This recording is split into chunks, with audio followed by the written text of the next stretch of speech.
Hey everyone, welcome back to Installation 00 and to this most detailed breakdown. Today we'll be continuing our look at the respective variants of Mjolnir and discussing their design differences, the lore behind the variants, and the theories on their functionality.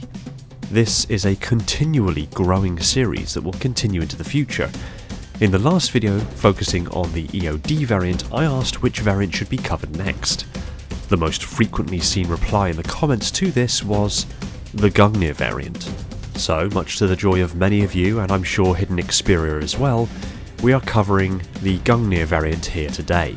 Now again, remember this is a variant breakdown, so a lot of the base systems are identical to the various Mjolnir permutations. For full information on the individual generations and permutations of Mjolnir, see the relevant breakdown as listed in the description. But for now we will just look at the Gungnir components and their functions, as we give them the most detailed treatment.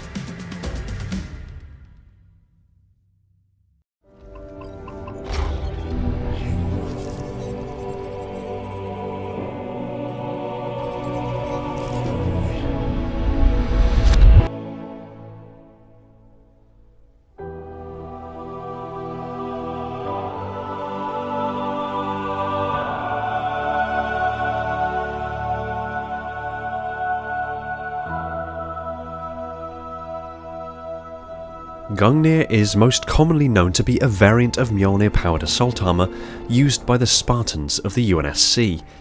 However, the origins and true extent of Gungnir go much farther than just being a variant. Project Gungnir was a program initiated and administrated by Section 3 of the Office of Naval Intelligence.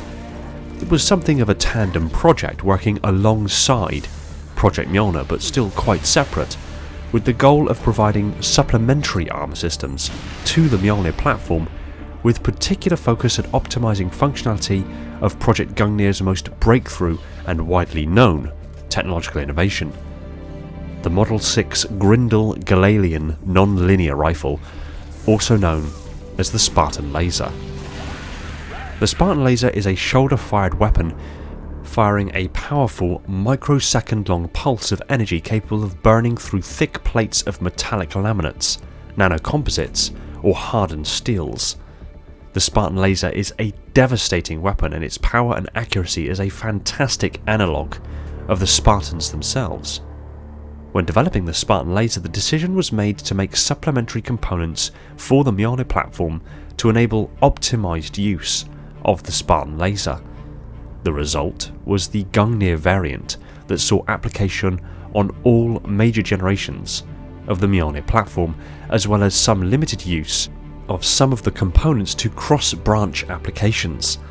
For full details on the Spartan Laser, see the related Armory video linked in the description, and it will also be available to click at the end of this video.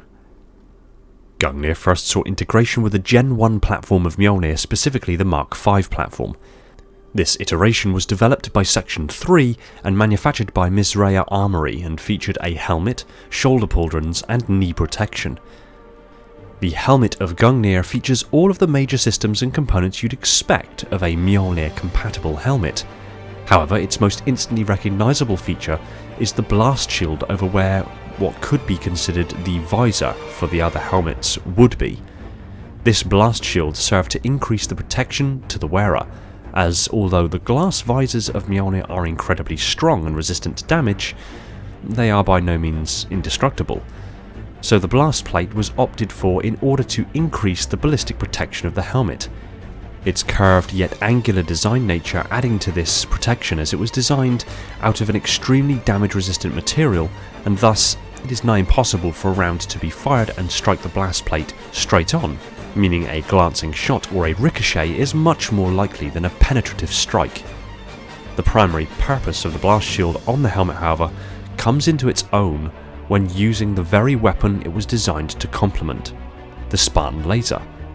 When firing the Spartan Laser, it emits a solid-state laser beam capable of eliminating all manner of targets in a very large range. The laser is so powerful that the light emitted from the weapon can, and does, obscure the vision of the wielder.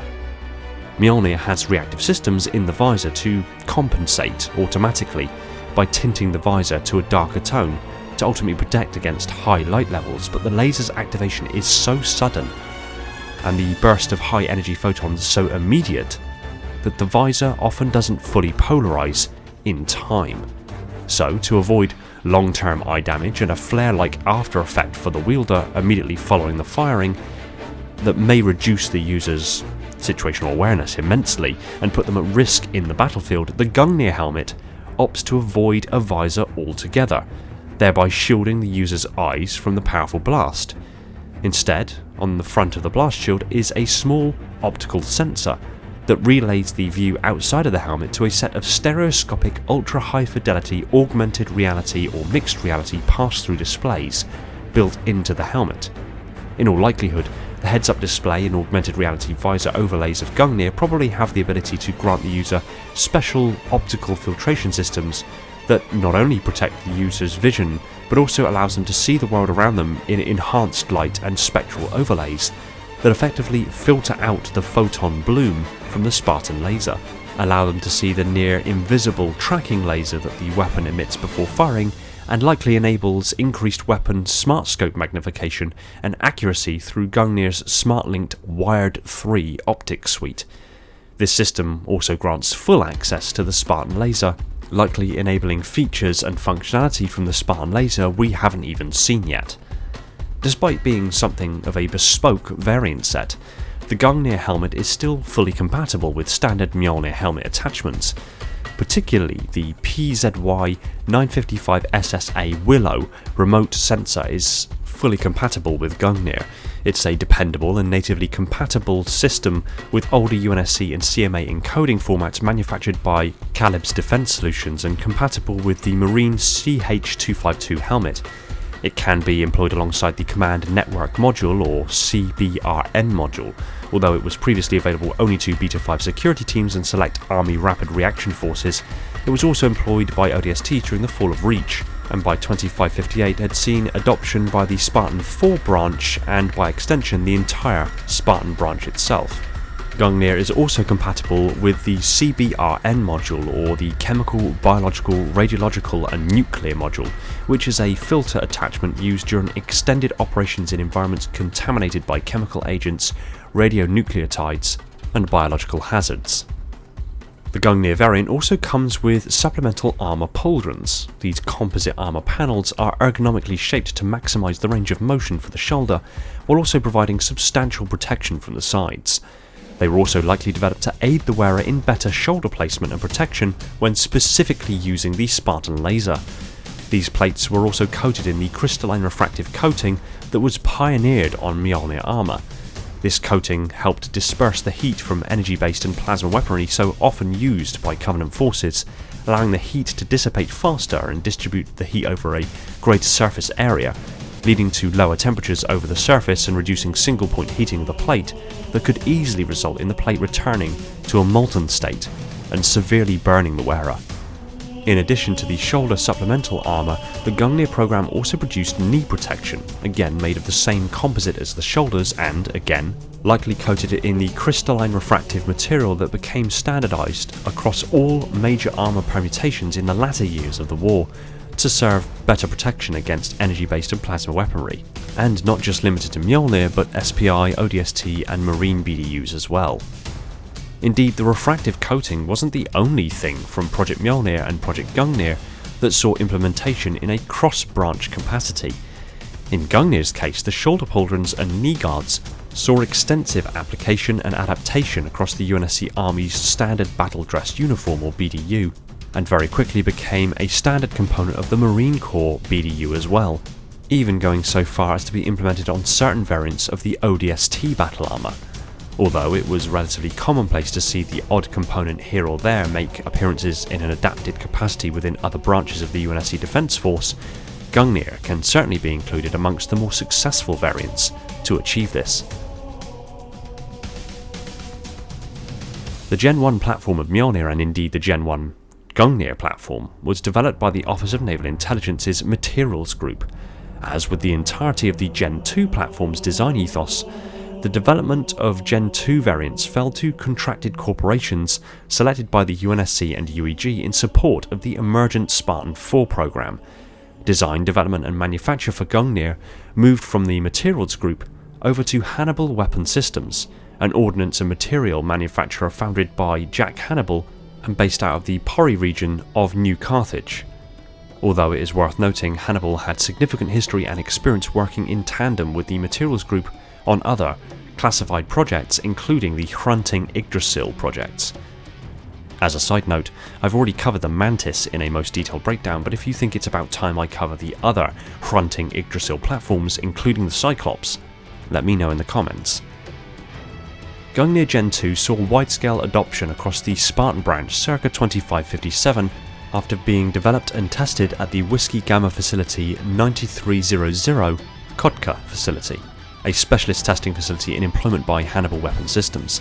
This specialist variant's torso armour also closely resembles the COS class Mjolnir, but with some notable differences. The helmet has moved further away from the slightly angular nature of the Gen 1 platform and became considerably more curved and rounded.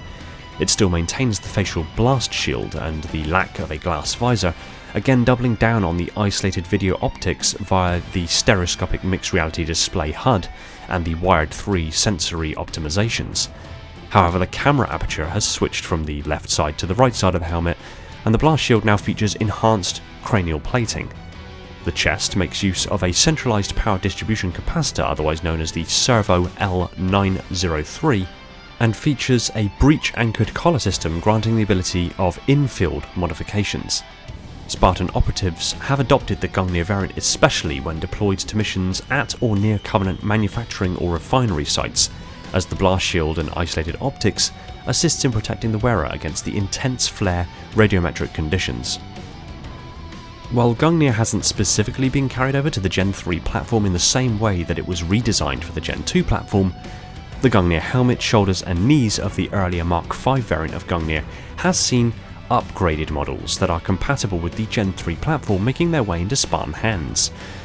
Although it is worth noting that the helmet is much less an entire helmet and more just the blast shield attachment, now known as the TAS Gungnir Mod 6 attachment, which can be connected to the Stormfall helmet as a base and gives the aesthetic look of the original Gungnir and much of the additional functionality. As with many other variants of the earlier Mjolnir variants, it is also likely that the original hardware from the Gen 1 and Gen 2 platforms remain compatible with the Gen 3 variant. While beginning as an early, separate but parallel project to Mjolnir, the eventual integration of the Gungnir components into the Mjolnir program speaks to the design's resilience, utility, and function. Valued and sought after by Spartan operatives dealing with large-scale Covenant or Banished refineries and manufacturing plants due to its protective properties, and many of Gungnir's target acquisition systems being adopted by numerous weapon systems since its inception, not to mention the now cross-branch and cross-platform status of Gungnir components, seats this particular variant as one of the most successful niche variants ever developed. Remember, if you want to learn more about the baseline Mjolnir platforms that these variants are compatible with, pop over to my channel and give them a watch. There are also links in the description. While you're there, subscribe and hit that little bell icon. That way, when I put out my next most detailed breakdown, you'll be notified the second it hits the shelves. And let me know in the comments what variant you want me to cover next. Until then, thanks for watching. Stick your comments down below, and I look forward to what you have to say. And quick shout outs and thank yous to my patrons: Spartan10148, my devastatingly effective Metarch class Ancilla; Silver Spartan, Leon, Ram, Prophet Bear and Irrefutable Justice, my ever-vigilant monitors; the careful tending of Alvin, Andrew, Brian, Cameron, Darian, Devon, Phantom, Flaming Halo, Cabal, Legions Lost, Michael, Spartan0137, the Cave Potato and Wolf Eclipse, my sub-monitors, my growing fleet of Strato Sentinels, and my most loyal of Enforcers, and all my awesome Sentinels, Sentries and Constructors who have jumped aboard on Patreon to help support the channel. You have my debt of gratitude. And, as ever, Todd Morrison, my Tier 0 Transcendent YouTube member. Thanks for keeping my installation running on that glorious vacuum energy. Remember to like, comment and subscribe, as it all helps the channel grow and helps me to continue to deliver this kind of content for you guys.